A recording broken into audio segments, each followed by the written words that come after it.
Damak tempe long buat di biru ni istiqamah. Ina long yak buat mak. Watai long yak buat tantangan cukup raya. Karena hana tungku belah keluarga long galak long jak buat. Na orang kampung long gua kampung kok sopan ngaya. Baju rapi ke pakai kupiah itu oleh kejut long mohon bak kata anak daya. Watai tahu kampung kata bek male ngan gaya kata daya. Ingat tak long mak. Long tu hipnotis ngoknya. Sehingga long jak buat. Gitang warga lo kat pertama SMA le. Pula dengan nak ijazah SMA.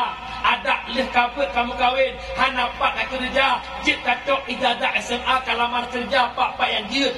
Karena bikin long timu pong keluarga lo seakan-akan minyak hana ijazah udah dia. Orangnya lo kalau long yang gak dia yang ijazah. Lekrak ijazah dia ambil juga. Satu, dua, enggak matang dia ni. Minyak hana dia hana ijazah. Itu han patih long jak jubut sampai malamnya hana mu kelumpa pi lagi aku fikir kamu orangnya long mak walaupun mesti negeri dah hana hiung kaya kan ilong merasa tau pakai au itu hiung kaya ungkut mahai pakai hana gabu boleh minyak makan bimoli mahai hana tutah boleh beruh apa sak leher tu juta pijak cit anak buat kuilo bahkan tengku pengamanan Arab tiap malam pada hubu rumah kau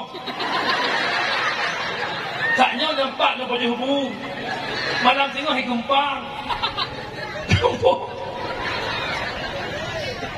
nombor baik pegang-pegang awak ajak buat hana masa ada insyaAllah hangga pedih oleh Allah Ta'ala nombor ni hakikat masalah. Orangnya mak hana pelai anak nak ilmu agama. Nak kejan mak anak pelai benar ilmu agama. Kejan abu. Aci mak renungkan 5 minit dok iwate sebagai bentuk tafakur.